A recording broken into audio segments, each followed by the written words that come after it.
연초부터 지금까지는 이벤트에 집중한 회사였습니다. 에코프로비엠은. 근데 이제부터는 조금 더 근본으로 돌아가서 이 회사의 실적은 어떻고, 실적이 앞으로 더 증가했을 때 얼마 정도 시가총액을 받아야 되는 게 맞는지, 그러한 기준 잣대가 슬슬 생길 시즌이 왔다라고 봐요, 저는. 지금까지는 솔직히 밸류에이션 잣대가 없었습니다. 그러니까 이 말이 뭐냐면 이 회사의 적정 가치는 얼마인가 이런 걸 논하기 위해서는 동종 업계에 있는 비슷한 기업이 있어서 애플 투 애플 이렇게 좀 비교를 해보거나, 아니면 이 회사보다 조금 더 큰 규모의 회사는 요 정도 시가총액과 PER을 받고 있는데 그거에 비하면 얘는 40배고 얘는 35배니까 저평가다, 뭐 이런 식으로 비교할 수 있는 대상들이 있어야 됐어요. 근데 보면 코스닥 기준으로 봤을 때 에코프로비엠과 비슷한 게 LNF 정도가 있고요. 그 아래 뭐 첨보나 코스모화, 코스모 신소재 뭐 이런 기업들이 있긴 한데, 사실 얘네랑 비교하기에는 규모 차이가 좀 많이 나가지고 그것도 어렵고요. 코스닥 내에서는 에코프로비엠이 기준을 만들어주고 그거에 이제 LNF나 다른 아래에 있는 기업들 따라가는 느낌이었고, 코스피에서 굳이 비교하자면 포스코 케미컬 혹은 뭐 삼성 SDI, LG 에너지 솔루션이 있겠는데 묘하게 또 다릅니다. 아예 놀고 있는 그 시장 자체가 다르다 보기 때문에 그 PER 자체를 맞비교하는 것도 어렵고요. 그 기업들은 순전하게 2차 전지만 하는 기업이 아닌 애들도 있어가지고 비교 대상이 없었습니다. 그래서 시장에는 메이커와 테이커가 있다고 한다면 얘는 메이커였습니다. 어떤 밸류에이션 잣대를 만들어가고 다른 기업들이 따라서 가는 그런 느낌이었죠. 그래서 실제로 에코프로비엠 오를 때 다른 2차 전지 종목들 같이 오르는 경향이 있는 게 그런 이유입니다.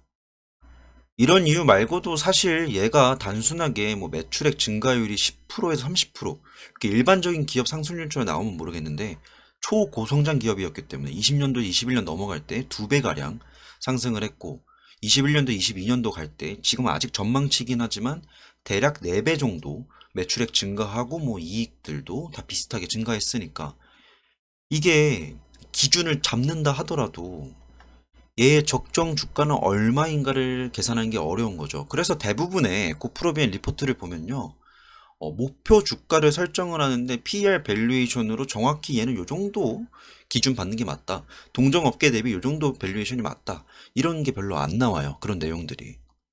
근데 한 가지 강조드리고 싶은 거는 이렇게 밸류에이션 하기 어려운 기업일수록 주가는 잘 올라갑니다. 그러니까 주가의 어떤 밸류에이션 자체를 기준을 만들어가는 기업들은 사실 얘가 3배 먹어야 돼, 4배 먹어야 돼, 5배 먹어야 돼, 이게 헷갈리는 기업일수록 날아가는 경향이 좀 많아요. 대신에 코스피에 있는 대장주들 있죠. 그러니까 대형주들. 걔네들 보면 이미 성장이 끝나가지고 밸류에이션이 정확히 정해져 있어요. 반도체는 요 정도, 삼성전자 기준 요 정도. 그 반도체 기업 내에서 삼성전자보다 PER이 높은 기업들은 고평가다. 좋게 표현하면 성숙한 거고요. 안 좋게 표현하면 재미가 없어서 투자자들이 안 꼬이는 그런 종목이 되는 거죠. 여튼 아직까지는, 최소한 아직까지는 에코프로비엠이 정확히 얼마 정도 받아야지 적정한가를 제대로 논할 수 있는 사람은 별로 없습니다. 왜냐하면 비교 대상은 별로 없고, 얘가 올해 얼마 정도로 끝낼지도 잘 모르겠고요. 내년에 얘가 지금 전망하는 수치 자체는 50% 정도 증가한다고 보고 있는데, 이게 또 이전처럼 100배가 될지, 100%가 될지, 아니면 그거보다 좀 덜 할지 모르는 거기 때문에 긴가민가한 종목일수록 잘 올라갈 겁니다. 그래서 일단 3분기까지 나와 있고 4분기도 전망치까지 나왔는데, 2022년 마감할 때쯤에 5조 3천억 정도, 5조 3천억 정도의 매출이 예상된다라고 전망하고 있고요.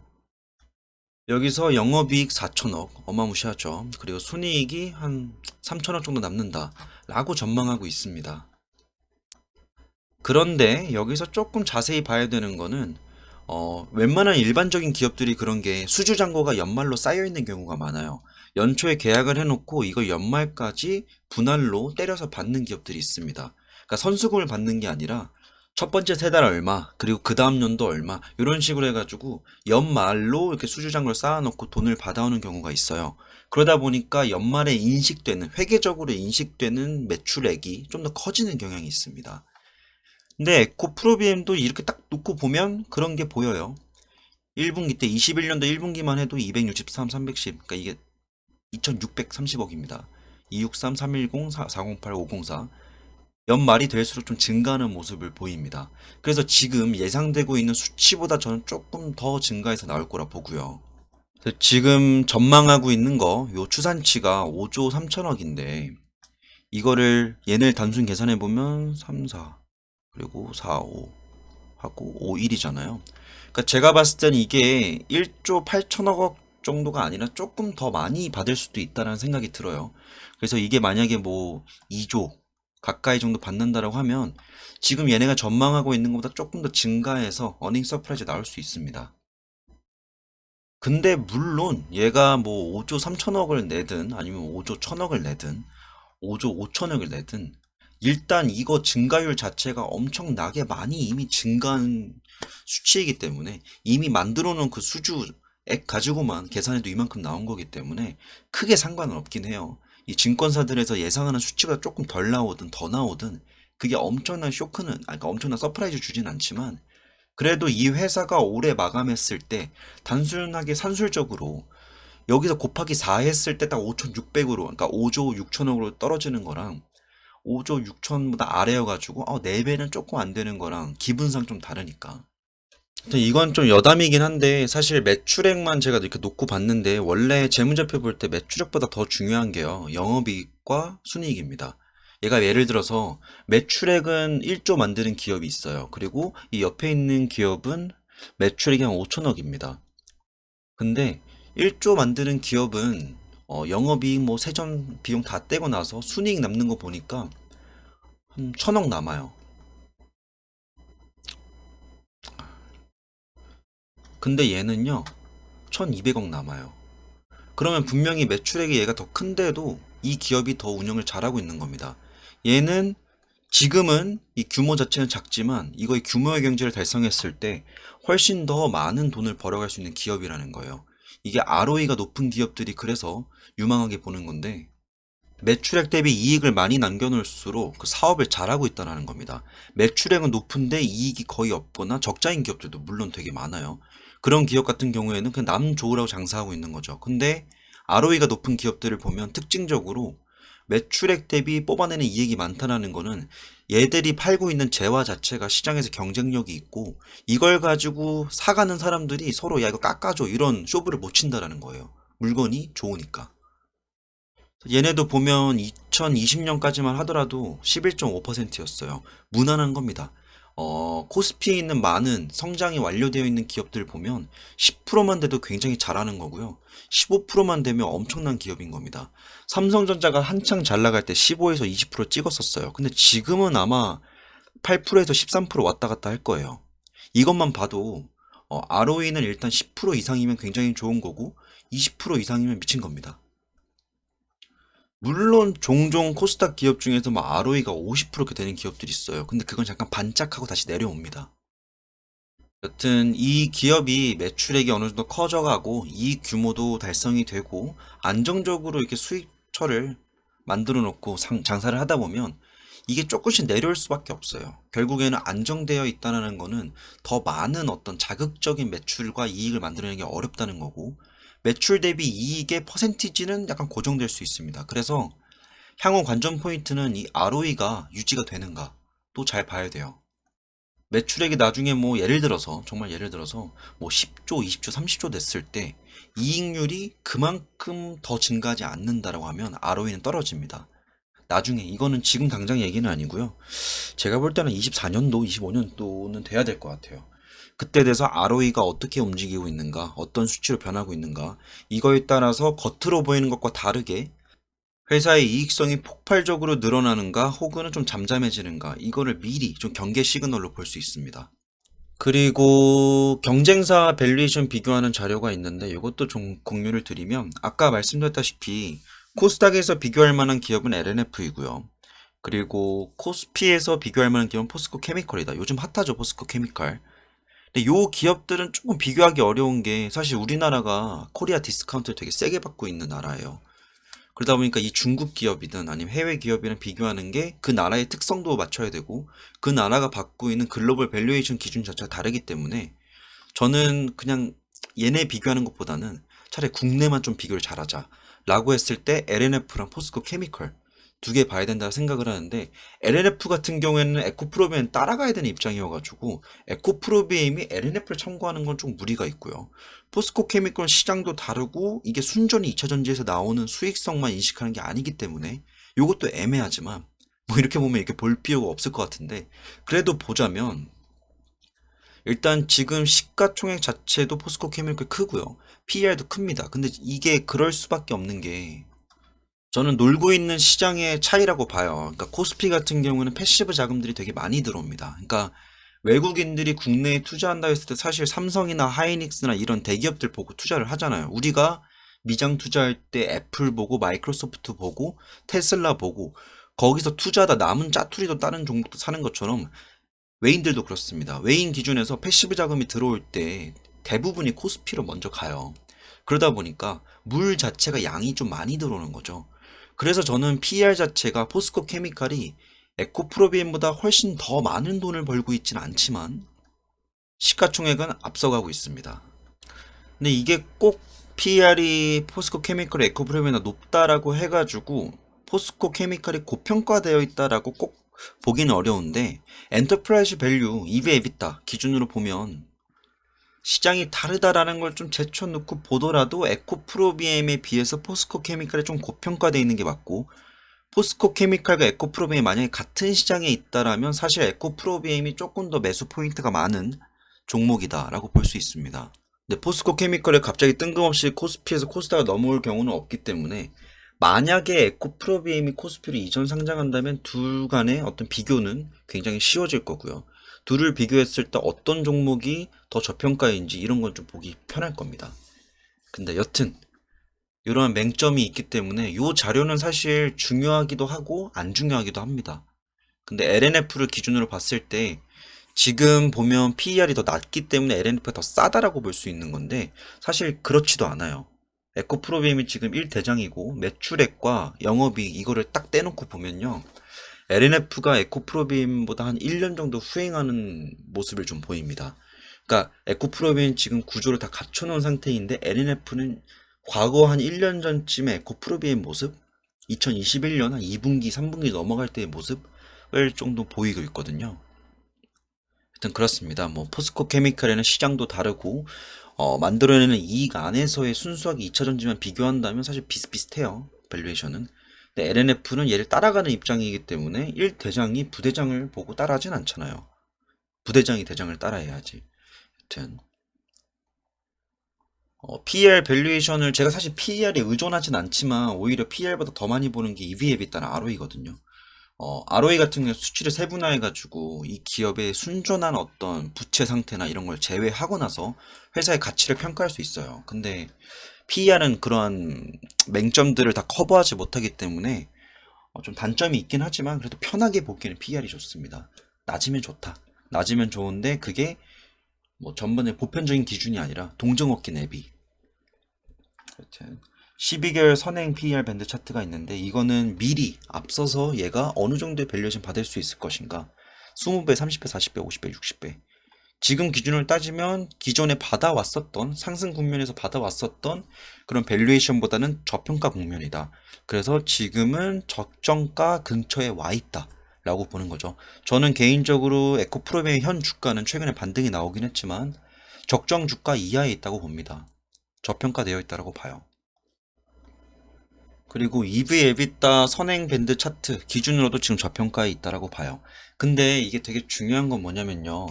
어, 대부분 비교하는 게 시가총액과 이익률을 이렇게 놓고 보잖아요. 근데 시총이 떨어지면 저평가가 될 수도 있어요. 그러니까 시총이 떨어지면 이 회사가 기존에 벌어왔었던 돈에 비해서 이거밖에 시총이 안 돼? 싸네? 라고 볼 수도 있는 거죠. 근데 반대로 시가총액이 그냥 옆으로 기고 있어요. 떨어졌다 반등했다 떨어졌다 반등했다 기고 있어요.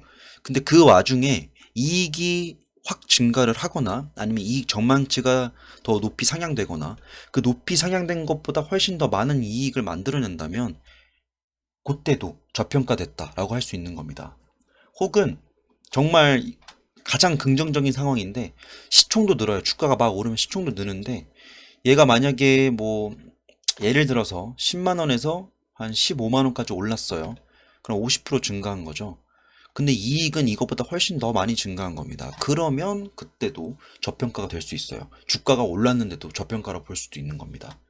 여튼 이거는 나중에 상황이 그렇게 되었을 때 다시 설명드릴게요. 자, 여튼 요 정도면 사실 뭐 올해 에코프로비엠 매매하신 분들에게는 대부분의 상황이 설명이 됐을 겁니다. 연초에 안 좋은 일도 있었고 중간에 유무상증자도 있었고 뭐 에코프로 급등하고 에코프로비엠 눌리고 뭐 HN 좀 반등 나오고 테슬라 눌리고 여러 이슈가 있었지만 결국에 올해 이 회사에게 정말 그냥 근본으로 돌아가 보면 이 회사는 고성장한 기업입니다. 그리고 올해도 고성장으로 마무리를 하는 게 기정사실되어 있어요. 솔직히 좀 자극적인 말이지만 4분기에 아무 돈을 못 벌었어도 이 회사는 이미 연간 수익이 꽤나 많이 만들어진 회사입니다. 그래서 핵심 포인트만 말씀드리면 올해 전망치가 이제 5조 3천억 정도 나온다라고 하는데 이게 5.5 정도, 5조 5천억 정도 나올 수 있습니다. 그러면 예상치 대비 좀 상회할 수 있다라고 보고요. 저는 연말로 이렇게 수주잔고가 몰리는 경향성이 있기 때문에 그럴 수 있다. 그럴 가능성이 높다. 그랬을 땐 또 시장에서는 뉴스에 나갈 때 예상치 상회 뭐 이렇게 나갈 거기 때문에 당장 에코프로비엔 잘 모르시는 분들이나 지나가는 투자자들은 보고 이거 뭐야 사야지 살 수 있는 거 그럼 깜짝 수급이 들어올 수 있다라는 거. 근데 하지만 이렇게 긍정적인 시그널이 아니더라도 뭐 예상치보다 조금 덜 나와도 상관이 없습니다. 이미 이 연간 마무리 수치 자체가 굉장히 높게 되어 있기 때문에 이 정도. 그리고 PER 기준, EV 에비타 기준으로 보면 지금 주가는 떨어졌다 반등했다가 거의 제자리 걸음하고 있지만 이익성이 보존이 된다면 주가가 상승을 해도 EV 에비타, PER 밴드 기준에선 저평가라고 평가될 수 있는 거다. 이 정도 내용이 끝입니다. 그리고 여기서 좀 더 나아가서 내년까지의 전망을 좀 말씀을 드리면요. 이제 내용 자체는 자세히 듣고 자세히 알면 좀 내용이 쫄릴 수가 있는데 큰 틀에서 보면 굉장히 좋은 내용입니다. 그러니까 지금까지 이 기업이 성장한 궤도를 보면 20년도에서 21년도 갈 때 2배 성장하고 22년도까지 올 때 지금 4배 성장했어요. 그러니까 이 성장률로만 놓고 보면 뭐 100%, 400%막 이렇게 성장을 한 거예요. 근데 제가 말하고자 하는 거는 이 기업이 매출액과 영업이익과 순이익은 계속 증가를 할 겁니다. 그러니까 절대값은 상승을 할 거예요. 뭐 5천억 팔았다가 1조 팔았다가 나중에 2조 팔고 3조 팔고 4조 팔고 이 시장이 아예 무너져서 전기차라는 패러다임을 완전히 그냥 다 깨부술 수 있거나 아니면 핵실험이 진행돼서 지구가 종말하지 않는 한 이 전기차에 대한 어떤 시장의 인기가 꽤나 오래 갈 텐데 이 기조가 유지가 된다면 매출액과 이익은 같이 숫자적으로는 증가를 합니다. 근데 이 증가율 자체가 문제인 거죠. 그러니까 1에서 2, 4, 10, 그리고 12, 13, 15, 20 이렇게 되면 여기서는 증가율 자체는 2배, 2배, 뭐 3배 이렇게 표현되지만 나중에 분명히 매출을 늘었고 이익도 늘었는데 율만 놓고 보면 뭔가 둔화되어 가는 것처럼 보이죠. 그때가 이제 기업이 완전히 익어가는 단계인 겁니다. 기업이 처음에 엔젤 인베스팅을 받아가지고 막 고생을 하죠. 그러다 여기서 둘 중에 하나로 나뉩니다. 망하는 기업, 아니면 고성장하는 기업. 이렇게 해서 쭉 올라가요. 이게 지금 에코프로비엠 상태인 겁니다. 이렇게 도태되는 기업도 되게 많아요. 그러니까 당장 이동채 회장의 옛날 에코프로에서부터 에코프로비엠으로 올 때까지 변전사를 인터넷 검색하면 다 나오십니다. 다 나옵니다. 그러니까 도태되는 기업들이 나오는데 에코프로비엠을 이걸 성공을 해가지고 2차전지 시장에서 대박을 터트린 겁니다. 근데 이게 가다 보면 가야 되는 최종 목적지는 삼성전자 같은 기업인 거예요. 삼성도 처음에 이랬을 거예요. 처음에 쌀 팔다가 무슨 완구 팔고 화장품 팔다가 이렇게 된 거잖아요. 삼성전자가. 네, 에코프로비엠도 지금 요 정도 와 있습니다. 이제 성숙도가 완성이 되면요. 그때부터는 계열사로 움직일 거고요. 그들이 가지고 있는 다른 기업들, 보유하고 있는 종속 기업들을 상장시킬 수도 있고 혹은 신규 산업에 진출할 수도 있습니다. 삼성이 했던 것처럼 계열사들 여러 개 만들어가지고 그룹사를 만드는 거죠. 나중에 시간이 지나면 알게 되실 거예요. 25년도에서 30년도 되면 이 정도의 페이스를 유지를 한다면 25년도에 30년도쯤 되면 높은 확률로 에코프로비엠은 코스닥에서 보지 못하고 뭐 코스포로 이전할 수도 있고요. 그리고 에코프로 계열사들이 굉장히 많아질 수도 있습니다. 그래서 단순히 2차 전지 사업만 하고 환경 사업만 하는 게 아니라 다른 신규 산업을 진출할 수도 있어요. 그렇게 됐을 때 회사의 상황은 매출액과 영업이익 꾸준히 증가하고 돈을 계속 벌어다 주는데 성장률 자체는 조금 낮아지는 거죠. 이미 벌 만큼 벌었고 이게 뭐 1조, 2조, 4조, 8조, 16조 이렇게 증가할 수는 없는 거잖아요. 여튼 그 순간까지가 저는 제가 볼 때 25년도 전까지는 이 회사의 어느 정도 성장 완성이 될 것 같고요. 그리고 25년도에 30년도쯤 되면 그룹사처럼 크게 움직일 가능성이 높다라고 봅니다. 제가 이 이야기를 왜 하냐면요. 2022년과 23년도 그리고 24년도까지는 고성장이 거듭될 겁니다. 회사의 체급 자체를 키우는 거죠. 근데 체급을 키우고 나서는 커팅을 해야 되잖아요.